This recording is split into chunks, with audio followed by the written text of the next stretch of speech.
विश्वास पहली बात। आस परिहरे, दूसरों से कोई आशा नहीं रखे। किससे क्या चाहोगे? ये क्या दे सकते हैं संसारी लोग? कोई ऐसा नहीं है जो मांगने में ना उतारू हो, सब मांग रहे हैं। अगर मांगना ही है तुमसे तो ऐसे से मांगो जहां से मांगना मिट जाए। वो केवल भगवान, केवल भगवान। भगवान के सिवा अन्य से किसी मांगने से हमारा मंगतापन नहीं मिटेगा।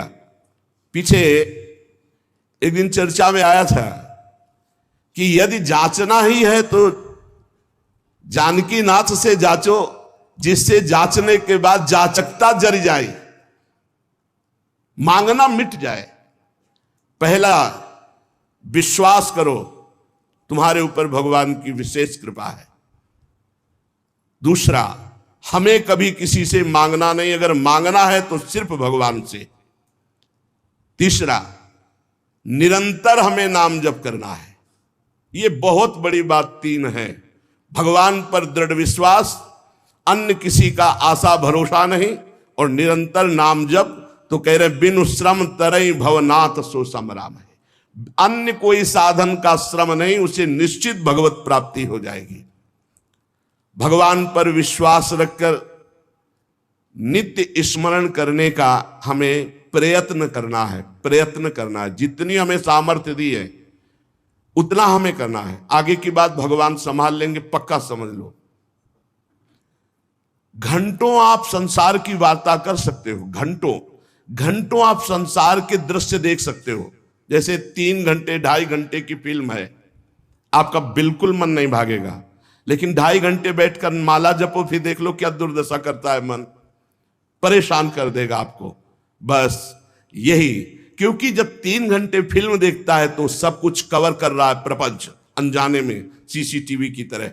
और जब नाम जप करते हो 3 घंटे, तो वो अंदर से मन को खाली कर रहा है, मन को निर्मल कर रहा है। ये बात पकड़ लो तो हिम्मत पूर्वक डटे रहोगे, और नाम जब छोड़ोगे नहीं तो तुम्हारा मन निर्मल हो गया। और जहां मन निर्मल हुआ, निर्मल जन मन सो मोहि पावा, वो भगवान को प्राप्त कर लेता है। ये विश्वास रखो, भगवान हर समय तुम्हें देख रहे हैं। भगवान सर्व सामर्थ्यशाली है, और भगवान ने तुम्हें निमंत्रण दिया है अपने साक्षात्कार का। तभी मानव देह और साधु संग और भजन के रंग में चलने का अवसर मिला है। भगवान ने तुम्हें निमंत्रित किया, आओ परमानंद का भोग लगाओ। शब्द, स्पर्श, रूप, रस, गंध, ये सब चिदानंद में भगवान के, इनका आनंद लो। जब भगवान ने निमंत्रण कर ही दिया है तुम्हें और पंगत में बैठाल दिया, ये पंगत में बैठे हो, परमानंद की भोग वृत्ति, परमानंद का भोग लगकर तुम्हें प्रसाद मिलेगा। भगवत शब्द, भगवत स्पर्श, भगवत रूप, भगवत लीला, भगवत धाम का ये जो आनंद है, ये परमानंद परोसा जाएगा।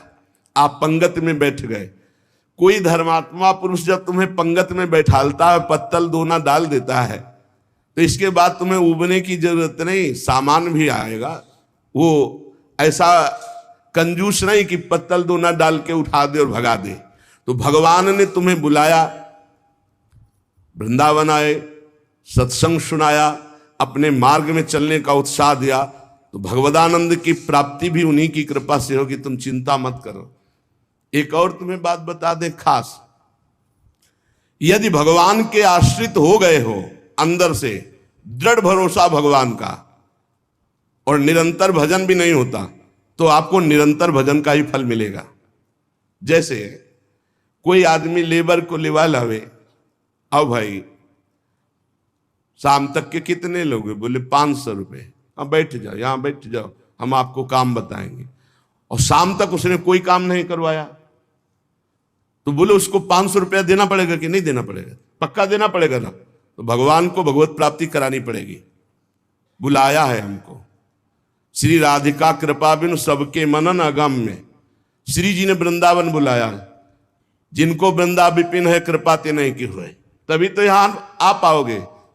सत्संग सुनाया, क्यों सुनाया सत्संग? हम फंसे थे संसार में, फंसे रहने देते। क्यों सुनाया? संसार का राग हटवाया सत्संग के द्वारा, क्योंकि वो मिलना चाहते हैं आपसे। इतना जब कर दिया तो अब आप अंदर से भगवान की शरणागति स्वीकार करो, अंदर से भगवान का आश्रय स्वीकार करो।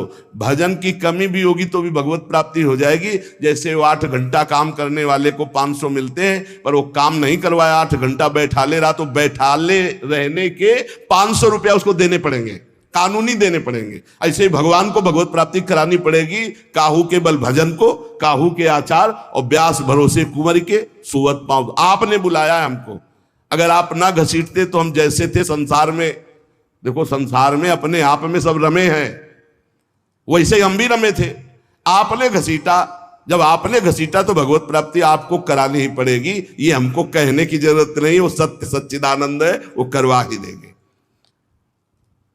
परंतु अपने को अपने विश्वास में अटल रहना चाहिए।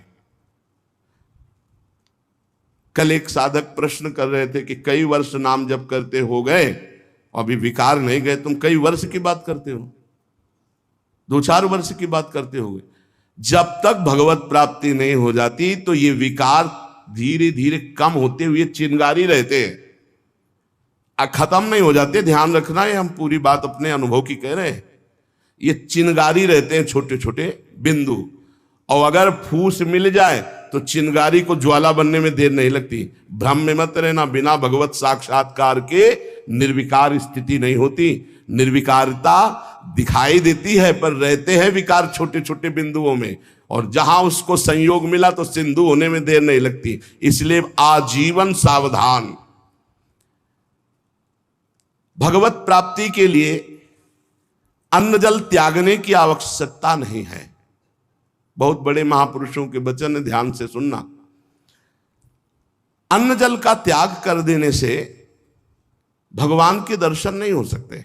अगर होते होते तो चलो भाई अन्न जल का त्याग कर दो तो भगवान मिल जाए, ऐसा नहीं है। ऐसा कोई शास्त्रीय नियम या संतों ने नियम नहीं बनाया आज तक कि आप अन्न जल का त्याग कर दो तो भगवान मिल जाएंगे। एक अहंकार और हो जाता है, वो अहंकार ना होने पावे। अगर हम फलाहार रहते हैं तो भजन के लिए रहते हैं, हर समय हमारा सात्विक भाव बना रहे और निरंतर भजन बने, बढ़िया बात है। पर यह अहंकार ना हो जाए कि ये तो अन्न पाते हो, मैं फलाहारी हूं, 10 भगवत प्राप्ति में बड़ी बाधा अहंकार है। निरंतर भजन और दैन्य अगर रोटी दाल पाने से होता है तो आराम से पाइए, उसी से भगवत प्राप्ति हो जाएगी। श्री भगवान की कृपा भजन से अनुभव में आती है, अन्न जल त्यागने से नहीं। भगवान के दर्शन भजन से होते हैं। जितना भजन करोगे भगवद आश्रित होकर, उतने नजदीक आप पहुंचते जाओगे भगवान के। एकादश स्कंद में 9 योगेश्वर जन कहते हैं, जैसे भूखे आदमी को एक एक कवल भोजन तो तुष्टि पुष्टि क्षुधा निवृत्ति होती जाती है, ऐसे ही एक एक भजन, एक एक नाम जप संसार से वैराग्य, स्वरूप का ज्ञान और भगवान से प्रेम, ये एक एक भजन में होता जाता है। तो अब जैसे कई दिनों का भूखा है, 1-2-4 कवल पवा के रोक दो तो कुछ अनुभव नहीं होगा, और भूख व्याकुल। ऐसे ही 2-4 माला कर लिए आप, काम वो भी हो रहा है 2-4 माला से ही, लेकिन आपको अनुभव नहीं होगा। अनुभव होगा जैसे वो आधा पेट भोजन कर ले और फिर स्वाद उसे खीर का सब्जी का अलग अलग आएगा, इतना भूखा कि पहले आधा पेट हो जाए। ऐसे ही हमको कम से कम 12 घंटा भजन में व्यतीत हो, तब हमारी समझ में आएगा कि नाम का स्वाद क्या है। एक एक नाम संसार से वैराग्य, भगवान से प्रेम और स्वरूप का ज्ञान प्रतिपल करा रहा है। पर बोध तब होगा जब कम से कम 12 घंटा भजन 24 घंटे में होने लगे। और जिनका 24 घंटे भजन होता है, ईमानदारी से जिनका 24 घंटे चिंतन होता है, उनको कोई प्रश्न नहीं रह जाता, उनकी कोई चाह नहीं रह जाती, उनकी कोई कामना नहीं रह जाती। अपने आप भगवत साक्षात्कार, अपने आप तत्व ज्ञान होने, भजन में बहुत बड़ा बल है। तो इन सब बाहरी बातों पर साधक ना फंसे कि हम अन्न छोड़ दें, हम जल छोड़ दें, हम ये कपड़ा छोड़ दें। सर्दी है, चिंतन हो रहा सर्दी का, अरे चाहे टाट मिले चाहे कंबल तत्काल ओढ़ लो, चिंतन सर्दी का ना हो। प्रिया प्रीतम को खास बात यह है, भूख लगी है जो मिले नमक रोटी खाओ, इसको शांत करो और चिंतन प्रभु का करो। चिंतन रोटी का हो रहा है, चिंतन कपड़ा का हो रहा है, चिंतन भोगों का हो रहा है, अब वो बात नहीं। ये बात बिल्कुल परमार्थ में शास्त्र सम्मत, हमारा चिंतन नहीं होना चाहिए जागतिक भोगों का। भगवत प्रसाद जो मिला ऐसे डाल लिया उदासीन भाव से, चिंतन हमारा प्रभु का होना चाहिए। भगवत दर्शन में प्रधान भजन करते हुए जब भगवान से मिलन की व्याकुलता होती है। अभी कहां मिलन की व्याकुलता है? भजन, खास बात भजन है। जितना देर भजन करोगे उतने आप उज्जवल और पवित्र होते चले जाओगे। आपको पता नहीं होता कि आप कितनी ऊंचाई पर चढ़ रहे हैं। जब कोई अपराध बनता है और वो खो जाती है वृत्ति, तब लगता है कितनी ऊंचाई की वो वृत्ति थी, मेरे से गलती हो गई तो देखो वृत्ति खो गई। सहज धारा भगवत चिंतन की, सहज धारा, कोई विक्षेप नहीं, कोई चाह नहीं। और जहां अपराध बन गया तो वो बाधित हो जाती है। कई तरह का अपराध होता है। मैं बहुत भजनानंदी हूं और इनमें तो भजन नहीं, रुक जाएगा आपका भजन। किसी से अपने को मिलाना, उसको अपने से नीचा देखना, मारे गए, आपका भजन रुक जाएगा।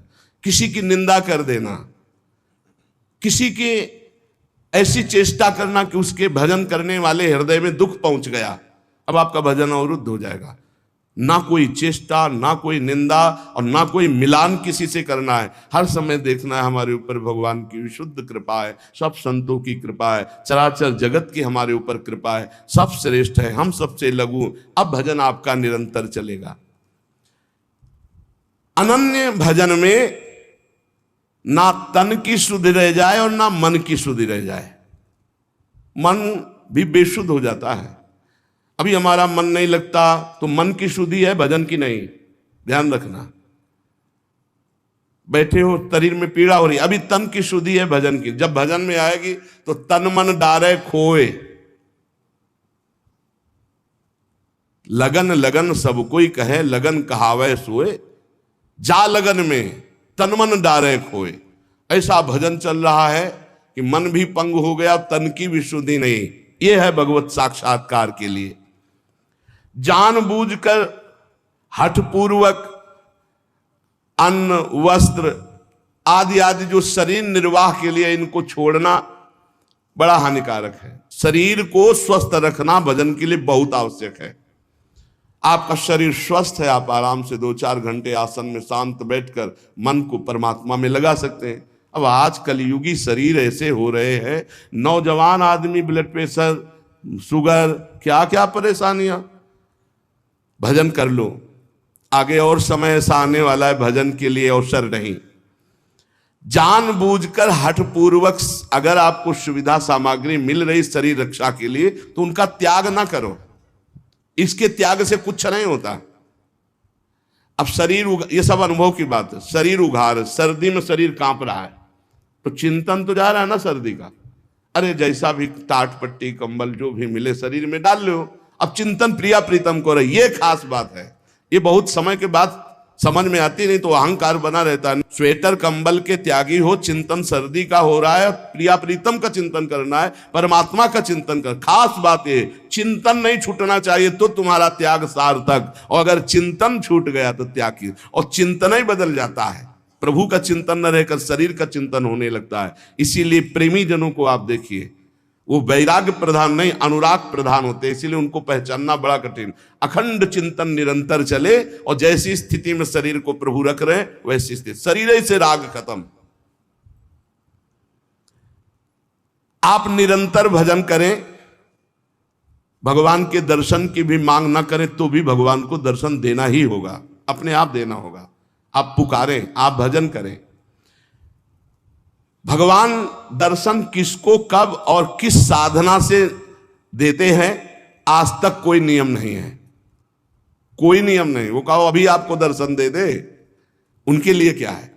इसीलिए तो भगत मस्त हो जाता है जो भगवान की शुद्ध भक्ति करता है, कि जब चाहेंगे करुणा निधान निहाल कर देंगे।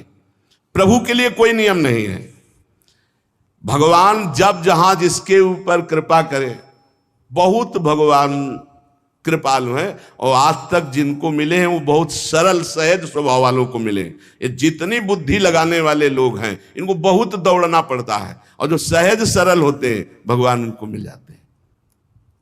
भगवान जिनको मिलते हैं कैसे होते? सरल चित्त। संत सरल चित्त जगत हित, जान स्वभाव सने। बहुत सहज इनका स्वभाव, कोई छल कपट नहीं, चित्त में निरंतर भगवत स्मृति। भगवान मिले मिलाए हैं यार, भगवान अंदर ही बैठे हैं, वो सब देख रहे हैं। जब भगवान से चित्त जुड़ जाता है, निरंतर भगवत स्मृति होती है, तो भगवान बिना प्रार्थना के आके दर्शन दे जाते हैं। अर्थात उनके दिमाग में, उनके नेत्र में, उनके हृदय में श्री भगवान ही बसे रहते हैं। अपरिमित दयालु भगवान है, अपरिमित दयालु। उनका स्मरण करते हुए निश्चिंत हो जाओ। न दर्शन की चिंता करो, न कल्याण की चिंता करो। वर्तमान में उनका स्मरण न छूटे, ये बात पकड़ लो। कोई चिंता मत करो, सब ठीक हो जाएगा। वर्तमान में भजन न छूटे। भगवान तुम्हारे जीवन में वही विधान करेंगे जिससे तुम्हारा मंगल होगा। कड़ुआ विधान भी हो सकता है, पर विधान का फल बड़ा मंगल होगा। ऐसा निश्चय करके शांत हो जाओ, चिंता मत करो, भय मत करो। श्री भगवान की कृपा को देख देख कर तुम रुदन करोगे आनंद में। ऐसे वो कृपालु है। चित्त में विषाद आ जाना, चिंता आ जाना, भय आ जाना, पाप कर्म का फल है। ध्यान करना, तुम्हारा चित्त विषाद युक्त हो रहा है, भयभीत हो रहे हो, चिंता है, तो कोई पाप कर्म आपने किया है। वर्तमान में भजन करने वाले को भूतकाल का पाप कर्म चिंता शोक भय नहीं दे सकता। पक्का विश्वास रखना, वर्तमान का पाप चिंता शोक भय देता है। इसलिए भगवान के चिंतन का ऐसा तारतम्य बनाओ कि कोई पाप संकल्प ही न बने, कोई पाप कर्म ही न हो, कोई वासना ही न हो। महापापाचार्य, पापाचरण करने वाला, बोले नहीं, महापापाचरण करने वाला और निरवधि। कोई सीमा नहीं है कि कितना पाप कर, पाप में ही रहता है। असीम पाप करने वाला, निरवधि असीम पाप करने वाला। महादुर्मति सते, सैकड़ों प्रकार की दुर्मति है। दुर्मति, कुमति, जो नाना प्रकार के असत आचरण कराती है, ये सबके अंदर रहती है दुर्मति। किसी को भजन सत्संग के प्रभाव से बहुत कम मात्रा में असर में आती है, और जिनको सत्संग नहीं मिला, भजन नहीं हो रहा, तो दुर्मति का ही राज्य रहता है, वो समझ नहीं पाते। सुमति तो किसी किसी के हृदय में जागृत होती है। महापापाचारी है और सैकड़ों प्रकार की दुर्मति के द्वारा असत कार्य करने वाला है। और महाकाम क्रोधाद्यति परवसे दंभ वपुसी, गजब कर दिया। कामी नहीं, महाकामी है, क्रोधी है, इंद्रियों के परवश है, और दंभ धारण करता है भक्ति का, नाटक करता है भक्ति का। ना सत्संग, सत्संग से भी मतलब नहीं रखता, सत्संग में भी नहीं जाता। महाधर्म विमुखे, धर्म से भी विमुख हो गया है। पर कहीं उसको ये बात समझ में आ जाए कि अब मेरा कल्याण तो सिर्फ भगवान के धाम में ही आश्रय लेने से होगा, और वृंदावन धाम का आश्रय आवास स्वीकार कर ले और अनन्य हो जाए वृंदावन का, तो ऐसे का भी परम पद पर आरूढ़ होना निश्चित है, निश्चित। ये बड़ी गजब की बात है। साधनहीन, पापाचारी, सैकड़ों प्रकार की दुर्मति वाला, महाकामी, क्रोधी, दंभी, पाखंडी है, सब दोष हैं। पर उसने एक नियम ले लिया कि अब आजीवन वृंदावन वास करेंगे, अब हमसे कुछ होने वाला नहीं। तो निश्चित उसको सत्संग मिलेगा, निश्चित रजरानी की कृपा से उसका परिवर्तन होगा, और यहां शरीर छूटा तो परम पद को प्राप्त होगा। ये धाम की महिमा है, ये अमोघ है। धाम का प्रभाव अमोघ है, विश्वास कर लो। एक कलिकाल है, साधन बल से भगवत प्राप्ति होना बहुत कठिन है। श्री चरणों का आश्रय, धामादि का वास आश्रय, यही हमें भागवतिक माहौल में रखकर भजन प्रभाव से श्री जी से प्रीति करा देगा। ऐसे जगत में यदि हम प्रियालाल से विमुख है, धाम आदि का आश्रय नहीं लिए, तो देख लो ऐसी माया फैली हुई है, पूछो मत।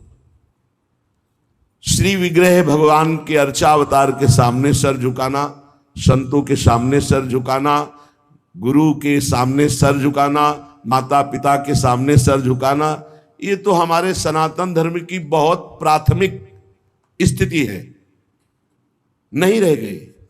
कुछ जो सत्संगी हैं, श्री विग्रह को देखा तो प्रणाम, संतों को देखा तो चलते फिरते भगवान के मंदिर है प्रणाम, माता पिता प्रातः काल उठ के रघुनाथा, मात पिता गुरु नामय माथा। साधारण सनातन धर्म की रीति नहीं रह गई, फिर भक्ति रीति, फिर नियम निष्ठा, फिर अध्यात्म की ऊंचाई, तो बहुत दुर्लभ बात है।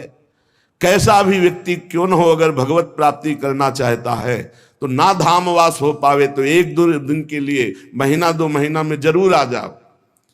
इससे आपकी आध्यात्मिक पावर शक्ति बढ़ेगी, आपका उत्साह बढ़ेगा, आपको भगवत प्राप्ति की लालसा मिलेगी।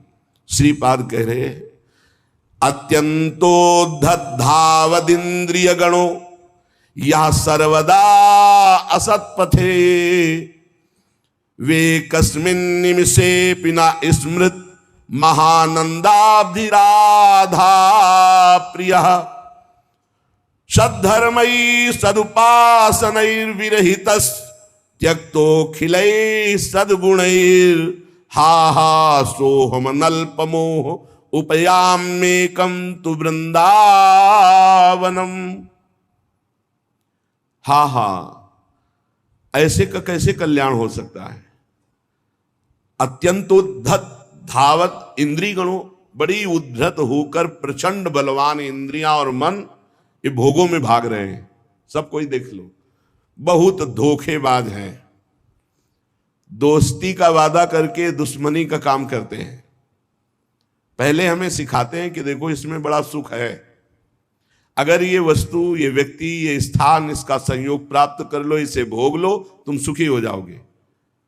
जीवात्मा इनकी सलाह में आ गया है, इसीलिए बंधन को प्राप्त हो गया। नहीं तो निर्मल है, इसमें कोई विकार नहीं है, चैतन्य घन है, ये तेजो स्वरूप, इसको कोई बांध नहीं सकता, पर सुख के लोभ से बंध गया। हमारा बंधन क्या है? सुख लेने की लालसा, सुख भोगने की चाह से इन उद्धत बलवान इंद्रिय और मन ने हमको अपना गुलाम बना लिया। चाहे जितने विद्वान हो, चाहे जितने पढ़े लिखे हो, चाहे जितना सत्संग सुनो, चाहे जितना प्रवचन कर लो, अगर भजन नहीं है, खास बात समझ लेना, तो ये इंद्रियां मन बहुत प्यार से फंसाते हैं। हमें उस समय विवेक से काम लेना चाहिए कि ये भोग तो सारा जगत भोगता है, ऐ मन, ऐ इंद्रिय, अब नहीं, अब तो हम प्रभु के चरणों की प्राप्ति के लिए चल पड़े, अब असत क्रिया नहीं। बस उस समय विवेक काम नहीं करता, बुद्धि ये सलाह देने लगती, चलो कुछ 5 ही मिनट की तो बात है, फिर भजन कर लेना, यमुना स्नान कर लेना, अमुक पाठ कर लेंगे, पाप नष्ट हो। ऐसे साधकों को भ्रष्ट करते हैं। संसारियों को तो जो गिरे हुए हैं उनको क्या गिरना, लेकिन जो अच्छे हैं, चलना चाहते हैं, उनको भी अत्यंतोद्धत धावत इंद्रिय गणों या सर्वदा असत पथे। ये इंद्रियां, ये मन ऐसा मिठास पैदा करते हैं कि जीवात्मा स्वीकृति दे देता है, चलो। अब वो बेचारा इंद्रिय और मन के उसमें फंसा हुआ दुर्गति को प्राप्त होता है। नरक आदि भोगना, जेल भोगना, ना कुछ तो अंदर जलन पैदा हो गई, अशांति, चिंता, शोक, भय। पक्का समझ लेना, जब तक ये इंद्रियां और मन सुख का प्रलोभन देकर तुमसे दस्तखत कराते रहेंगे, स्वीकृति करते रहोगे, तब तक ये बंधन मिटने वाला नहीं।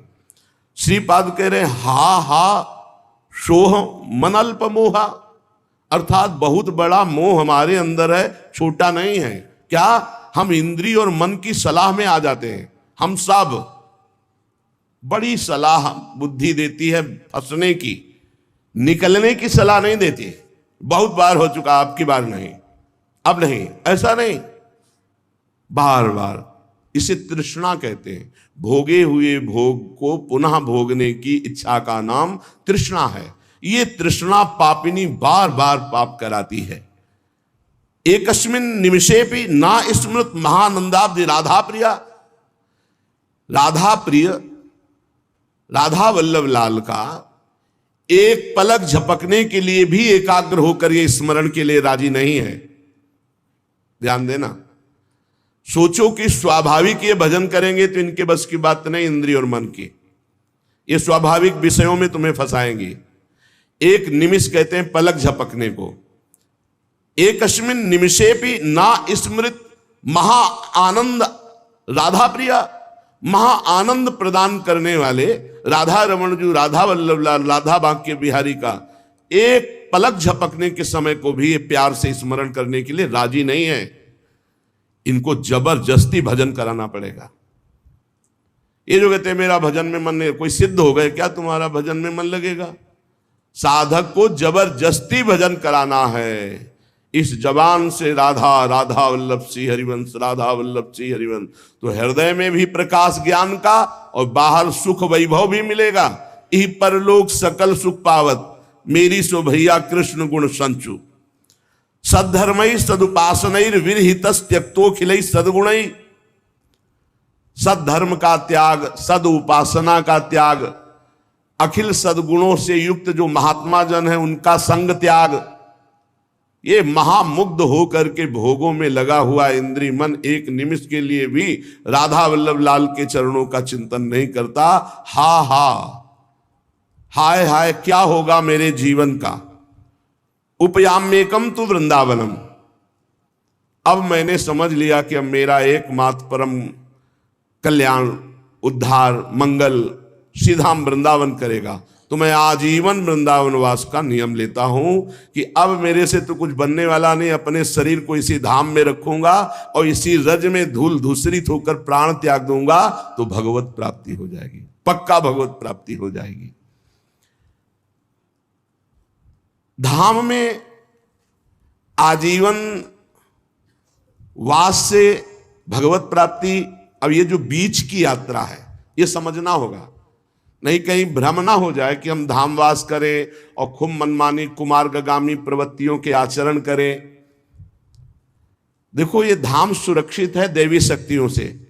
जैसे राष्ट्रपति भवन की विशेष सुरक्षा होती है, ऐसे जैसे ये पुरियां हैं, धाम है, तीर्थ स्थान है, ये विशेष सुरक्षित होते हैं।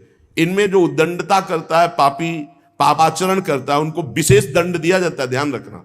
तो ये जो कहा गया कि आप अखंड धामवास करें आपको भगवत प्राप्ति होगी, तो अखंड धामवास और भगवत प्राप्ति के बीच की यात्रा नहीं बताई गई। वो होगी सत्संग से, वो होगी रसिकों के संग से। ऐसा नहीं है कि आप धामवास करो, खुला पापाचरण करो, आपको भगवत प्राप्ति हो जाएगी। ऐसा नहीं, ऐसा नहीं, ये भ्रम में मत रहना। ये जो कहा जाता है तो धामवासी को सत्संग मिलता है और सत्संग से वो अपना सुधार करके निरंतर भजन परायण होकर भगवत प्राप्ति करता है। उपासक निरंतर भजन के लिए दृढ़ नियम लेना पड़ेगा। इसके लिए ये नहीं कि घर त्याग करके कहीं भाग कर जाने की जरूरत है। आश्रय धाम का लिए हैं, आप बहुत दूर वास कर रहे हैं और निरंतर भजन का नियम ले लिए कि हम अभ्यास कर रहे हैं। अंतर पड़ सकता है अभ्यासी को, वो कोई सिद्ध पुरुष नहीं है, पर नाम जब का पक्का वहीं धाम प्रकाशित हो जाएगा, वहीं प्रिया प्रीतम प्रकाशित हो जाएंगे। विश्वास करी सब आस परिहरी, दास तब जे होई रहे, जप नाम तव बिनु श्रम तरही भव, नाथ सो समराम है।